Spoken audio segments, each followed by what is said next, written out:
इस भयानक जंग के बीच खौफनाक साजिश का कच्चा चिट्ठा लेकर हाजिर हूं मैं, प्रशांत चिरहे। रूस यूक्रेन जंग में ज़ेलेंस्की की चाल पर पुतिन ने जबरदस्त पलटवार किया है और खबर यह है कि ज़ेलेंस्की ने ट्रंप के साथ मिलकर 20 सूत्रीय फॉर्मूले से पुतिन को फंसाने की कोशिश की, लेकिन 1400 दिनों से जंग कर रहे पुतिन ने यूक्रेन पर ऐसे हमले करवाए कि अब ज़ेलेंस्की पूर्वी यूक्रेन का डॉनबास इलाका पूरी तरह से पुतिन को देने को तैयार हो गए।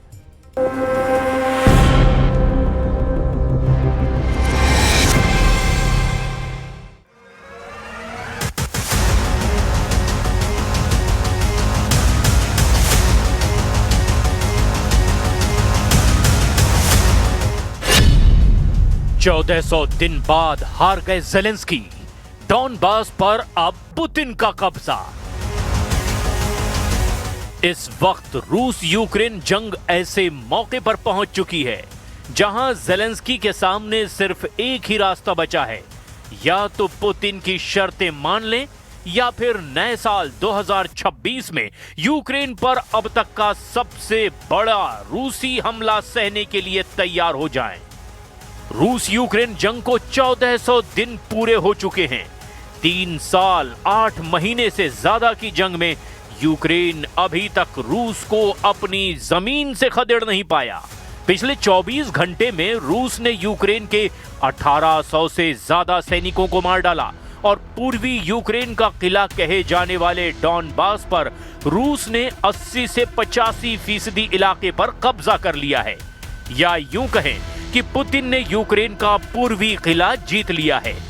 इधर चौंकाने वाली खबर यह है कि ज़ेलेंस्की राष्ट्रपति ट्रंप को संकेत दे चुके हैं कि यूक्रेन रूस को डॉनबास का इलाका सौंप सकता है अगर रूस पूर्वी यूक्रेन के बचे हुए इलाकों से अपनी सेना वापस बुला ले। हैरानी की बात तो यह है कि ज़ेलेंस्की लगभग 100 घंटे पहले यही दावा कर रहे थे कि यूक्रेन रूस को ना तो डॉनबास देगा और ना ही यूक्रेन की 1 इंच जमीन देगा। लेकिन रूस के तूफानी हमलों ने अब ज़ेलेंस्की की बोलती बंद कर दी है। अमेरिका को छोड़कर जो नेटो और यूरोपियन यूनियन के देश यूक्रेन से लगातार जंग करने की अपील कर रहे थे, वो भी अब ज़ेलेंस्की को भरोसा नहीं दिला पाए कि अमेरिका के बिना नेटो और यूरोपीय यूनियन के बाकी देश रूस को यूक्रेन की जमीन से खदेड़ने में मदद कर पाएंगे। अभी के ताजा हालात ये हैं कि ज़ेलेंस्की अब 20 सूत्रीय फॉर्मूले के जरिए पुतिन के सामने हथियार डालने को तैयार हैं। लेकिन दिक्कत यह है कि पुतिन अब रत्ती भर भी ज़ेलेंस्की के प्रस्ताव पर गंभीरता नहीं दिखा रहे हैं। पहले तो हम आपको दिखाने जा रहे हैं कि कैसे रूस ने डॉनबास पर पिछले 5 महीनों से तूफानी हमले करके एक तरह से यूक्रेन के साथ साथ अब यूक्रेन के समर्थक 81 देशों को भी चारों खाने चित कर दिया है। डॉनबास पर 90% रूसी कब्जा। अब पुतिन को 10% डॉनबास देंगे ज़ेलेंस्की। राष्ट्रपति ज़ेलेंस्की को जरा भी अंदाजा नहीं था कि America, Britain, France, Germany, Poland समेत नेटो और यूरोप के लगभग 80 देशों की सैन्य मदद और समर्थन भी रूस को झुका नहीं पाएगा। ज़ेलेंस्की ने 1 दिसंबर से लेकर 23 दिसंबर 2025 तक पेरिस, लंदन, बर्लिन, ब्रसेल्स और वॉशिंगटन समेत यूरोप और पश्चिमी देशों से रूस के खिलाफ रणनीतिक प्लान बनाने की कोशिश की, लेकिन दिक्कत ज़ेलेंस्की के सामने ये रही कि इस दौरान रूस के सबसे बड़े और ज्यादा हमले पूर्वी यूक्रेन के डॉनबास पर करे गए ताकि ज़ेलेंस्की की सारी प्लानिंग फेल की जा सके, और इसका असर भी साफ साफ देखा जा सकता है। खबर यह है कि रूस ने अब तक 90% तक के डॉनबास पर कब्जा कर लिया है और अब ज़ेलेंस्की भी शर्तों के साथ पूरा डॉनबास रूस को देने तैयार हो गए हैं। पुतिन को डॉनबास देंगे ज़ेलेंस्की, 20 सूत्रीय फॉर्मूला हुआ तय। यूक्रेन के राष्ट्रपति ज़ेलेंस्की ने अमेरिका के साथ तैयार 20 पॉइंट शांति योजना का खुलासा किया, जिसमें पूर्वी क्षेत्रों में डीमिलिटराइज्ड जोन बनाने की सहमति जताई गई, बशर्ते रूस भी अपनी सेनाएं पीछे हटाए। अमेरिका और यूक्रेन ने युद्ध समाप्ति के लिए कई मुद्दों पर सहमति बनाई, लेकिन डोनेस्क क्षेत्र की बची हुई जमीन और जापोरेजिया न्यूक्लियर प्लांट पर अभी भी विवाद बाकी है। यूक्रेन और अमेरिका ने हफ्तों की बातचीत के बाद यूक्रेन शांति योजना का एक संशोधित ड्राफ्ट तैयार किया है। पहले के ड्राफ्ट में वो 28 सूत्रीय योजनाएं थी, जिनके कई बिंदुओं पर यूक्रेन सहमत नहीं था। यूक्रेन का कहना था कि पहले वाली योजनाओं ने यूक्रेन को आत्मसमर्पण की ओर धकेल दिया था, लेकिन अब उसे 20 सूत्रीय फ्रेमवर्क में बदल दिया गया है। यूक्रेनी मीडिया क्यू इंडिपेंडेंट की रिपोर्ट के अनुसार यूक्रेन, अमेरिका और यूरोप के बीच 3 पक्षीय सुरक्षा गारंटी ड्राफ्ट तैयार किया गया। साथ ही साथ यूक्रेन और अमेरिका के बीच एक द्विपक्षीय सुरक्षा गारंटी समझौता भी किया गया। ये योजना युद्ध रोकने, सुरक्षा की गारंटी देने और यूक्रेन के पुनर्निर्माण पर केंद्रित है। अमेरिका ने इस मसौदे को रूस को सौंप दिया है और मॉस्को से जल्द जवाब की भी उम्मीद है। विशेषज्ञों का मानना है कि अगर रूस सहमत होता है तो युद्ध जल्द खत्म हो सकता है, लेकिन क्षेत्रीय विवाद अभी भी बड़ी चुनौती बने हुए हैं। यानी जो ज़ेलेंस्की रूस को यूक्रेन की 1 इंच जमीन भी देने तैयार नहीं थे, वो अब पूर्वी यूक्रेन का बड़ा इलाका डॉनबास देने को तैयार हैं। बस पुतिन कुछ शर्तें ज़ेलेंस्की की मान ले।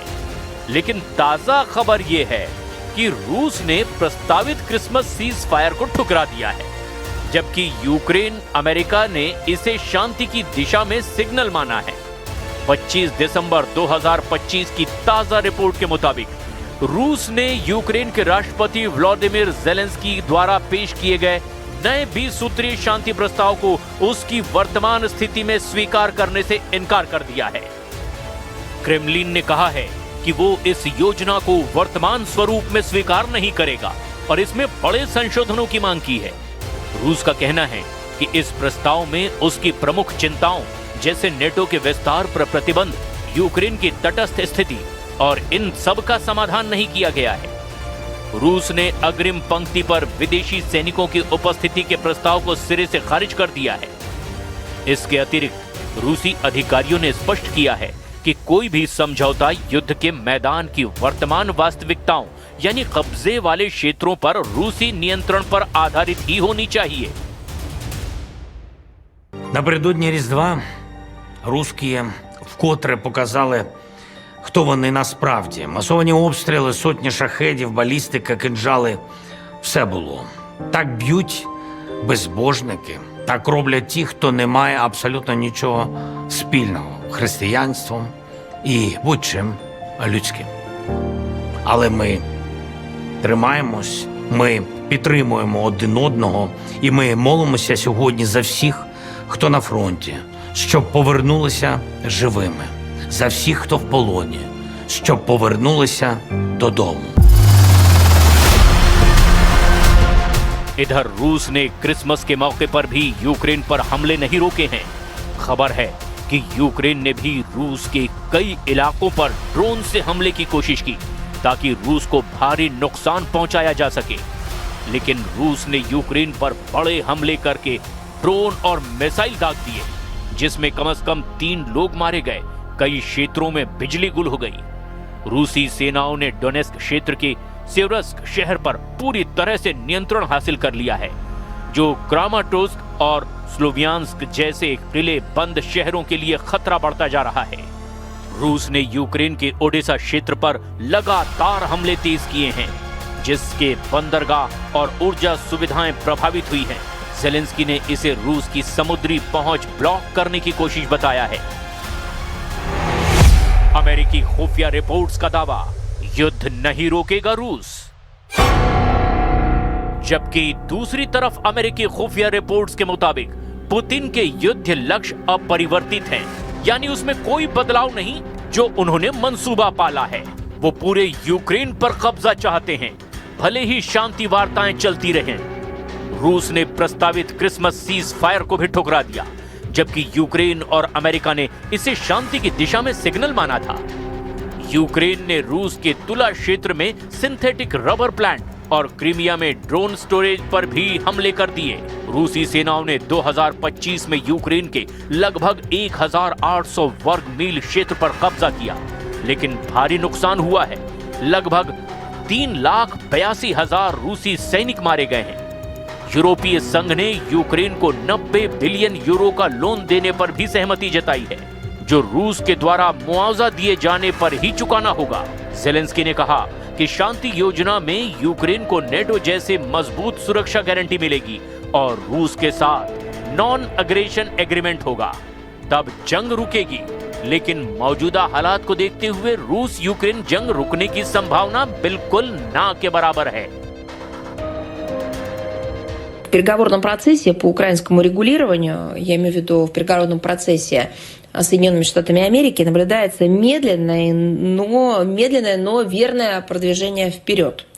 И оно сопровождается, как уже неоднократно подчеркивалось, крайне вредоносными и даже злонамеренными попытками группы государств, прежде всего как раз вот этими западноевропейскими, торпедировать эти усилия, пустить под откос все достигнутые дипломатические наработки. В диалоге с американской администрацией неизменно призываем коллег активно противостоять этому деструктивному процессу. डॉनबास क्षेत्र की वर्तमान स्थिति को लेकर दिसंबर 2025 की ताजा रिपोर्ट के मुताबिक स्थिति काफी तनावपूर्ण और निर्णायक मोड़ पर है। रूस ने भले ही पूरे डॉनबास पर अपना कब्जा नहीं किया हो, लेकिन वो इसके बहुत बड़े हिस्से पर यानी लगभग 80 से 85% इलाके पर अपना नियंत्रण कर चुका है। सबसे गौर करने वाली बात यह है कि रूस और यूक्रेन के लिए डॉनबास इतना इंपॉर्टेंट क्यों है। जरा आप गंभीरता से इसे समझ लीजिए। रूस ने अभी तक 100% डॉनबास नहीं जीता है, लेकिन उसकी स्थिति बेहद मजबूत है। दरअसल पूर्वी यूक्रेन के लुहांस्क और डोनेस्क को मिलाकर डॉनबास बना है। लुहांस्क पर रूस का लगभग 99% क्षेत्र पर नियंत्रण है और डोनेस्क के लगभग 70 से 75% हिस्से पर रूस का कब्जा हो चुका है। पुतिन ने दिसंबर 2025 में एक बड़ा बयान देते हुए कहा कि यूक्रेन डॉनबास के बचे हुए हिस्से से अपनी सेना हटा ले, वरना रूसी सेना सैन्य बल से इसे पूरी तरह से अपने कब्जे में ले लेगी। ताजा सैन्य अपडेट के मुताबिक रूसी सेना ने डोनेस्क क्षेत्र के रणनीतिक शहर सिवर्स्क पर पूरी तरह से कब्जा कर लिया है। इसके अलावा इवानोपिलिया से भी यूक्रेनी सेना को पीछे हटना पड़ा है। इन कब्जों के बाद रूस अब क्रामाटोर्स्क और स्लोवियांस्क जैसे बड़े शहरों की ओर बढ़ता दिखाई दे रहा है। पोक्रोवस्क डॉनबास का सबसे महत्वपूर्ण लॉजिस्टिक हब है। दिसंबर 2025 की रिपोर्ट के मुताबिक रूसी सेना ने शहर के बाहरी हिस्सों और कुछ शहरी इलाकों में भी प्रवेश कर लिया है। हालांकि यूक्रेन अभी भी शहर के कुछ हिस्सों में मौजूद है और इसे बचाने के लिए भीषण लड़ाई लड़ी जा रही है। विशेषज्ञों का मानना है कि पोक्रोवस्क का गिरना यूक्रेन के लिए डॉनबास में सबसे बड़ी हार होगी। रूस अब डॉनबास को जीतने के बहुत करीब है, लेकिन यूक्रेन की सेना अभी भी कुछ महत्वपूर्ण गढ़ों जैसे कि क्रामाटोर्स्क और स्लोवियांस्क को थामे हुए है। कुल मिलाकर रूस यूक्रेन जंग रुकने के आसार बेहद कम हैं। ज़ेलेंस्की का 20 सूत्रीय फॉर्मूला रूस को जरा भी पसंद नहीं आ रहा है। ऐसे में रूस साल 2026 में भी यूक्रेन पर बड़े पैमाने पर हमले जरूर करेगा।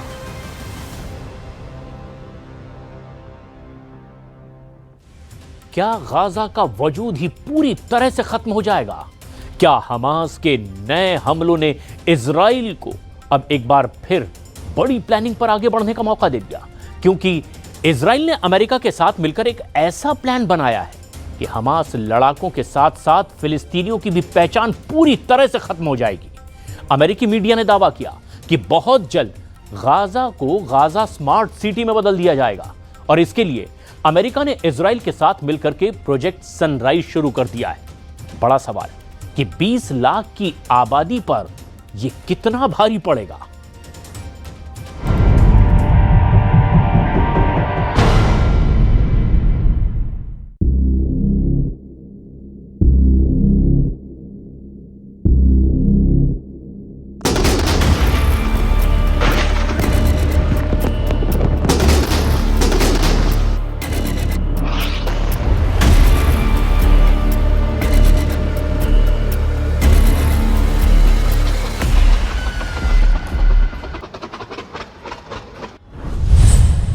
हमास का इजरायली सेना पर हमला, नेतन्याहू ने खाई बदले की कसम। एक बार फिर हमास ने गाजा के अंदर इजरायली सेना पर जबरदस्त पलटवार किया है। खबर यह आ रही है कि गाजा के रफा में हमास ने इजरायली बख्तरबंद वाहन पर बारूदी हमला किया है, जिसके बाद से गाजा में एक बार फिर से जंग के बादल मंडराने लगे हैं। हमास ने यहाँ तक कह दिया कि जब तक स्वतंत्र फिलिस्तीन राष्ट्र नहीं बन जाएगा तब तक हमास गाजा में हथियार नहीं डालेगा। इधर दावा ये किया जा रहा है कि गाजा को लेकर अमेरिका और इजराइल ने ऐसा प्लान बनाया है जो असली गाजा के वजूद को हमेशा के लिए ही खत्म कर देगा। हम आपको दिखाने जा रहे हैं, एक तरफ नेतन्याहू गाजा में नए सिरे से हमास के ठिकानों पर बड़े हमले करने की धमकी दे रहे हैं, वहीं दूसरी तरफ ट्रंप और नेतन्याहू के गाजा प्लान से पूरे गाजा में कोहराम मचना शुरू हो गया है। हम शुरुआत करते हैं इजरायली सेना पर उस हमले से जिसने इजरायली प्रधानमंत्री नेतन्याहू को बुरी तरह से बौखला दिया है। गाजा में फिर भड़का युद्ध, 800 बार तोड़ा युद्ध विराम। गाजा में 24 दिसंबर 2025 को एक बार फिर से इजरायली सेना पर हमला हुआ। इजरायली सेना की रिपोर्ट्स का दावा है कि ये हमला गाजा के रफा में किया गया, जिसमें हमास के लड़ाके शामिल थे। दावा तो यहाँ तक किया गया कि इस हमले में इजराइल का एक सैन्य अधिकारी घायल हुआ है। इजराइल के प्रधानमंत्री बेंयामिन नेतन्याहू ने इसे शांति समझौते का उल्लंघन बताते हुए कड़ी जवाबी कार्रवाई की चेतावनी दी है। נמצאים בתוך עזה עמוק ולעולם לא נצא מכל עזה, לא יהיה דבר כזה. אנחנו נמצאים שם כדי להגן, כדי למנוע את מה שקרה. סומכים, אמרנו, על צור ישראל ועל צבא הגנה לישראל, וצה"ל חוצץ ויחצוץ בין אויבים ג'יהאדיסטים מהסוג הזה לבין היישובים שלנו והתושבים. 10 अक्टूबर 2025 को गाजा में हमास और इजराइल के बीच युद्ध विराम हुआ था। युद्ध विराम के बाद भी गाजा में खूनी झड़पें और हमले कम होने का नाम नहीं ले रहे हैं। लगभग 2 साल से चल रही जंग भले ही रुक गई, लेकिन सीज फायर की आड़ में अभी भी हमास लड़ाके और इजरायली सैनिक एक दूसरे पर हमले कर रहे हैं। तबाह गाजा की तस्वीरें साबित कर रही है कि पूरा गाजा एक तरह से कब्रिस्तान बन चुका है। एक एक रोटी और पानी की बूंद के लिए तरसते हजारों फिलिस्तीनियों को एहसास हो चुका है कि अब उनका मुकद्दर अमेरिका और इजराइल के रहमो करम पर ही है।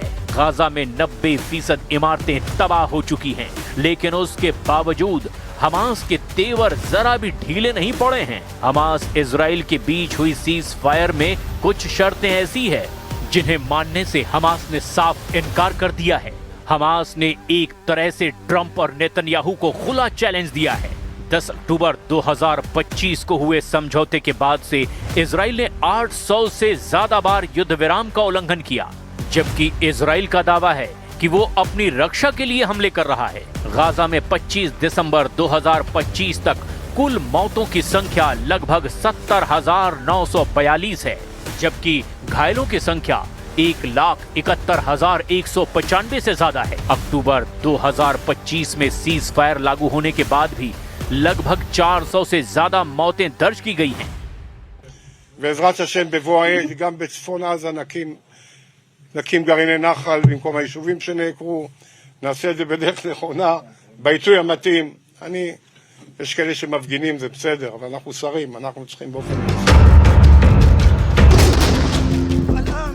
गाजा की ताजा तस्वीरों में साफ देखा जा सकता है कि गाजा पहले इजराइल के भीषण हमलों से बर्बाद हुआ और फिर गाजा में भारी बारिश, प्रचंड ठंड ने हालात और ज्यादा खराब कर दिए हैं। इधर इजराइल और अमेरिका ने मिलकर के पूरे गाजा का वजूद ही खत्म करने का प्लान बना लिया है, जिस पर 10 लाख करोड़ रुपए खर्च किए जाएंगे।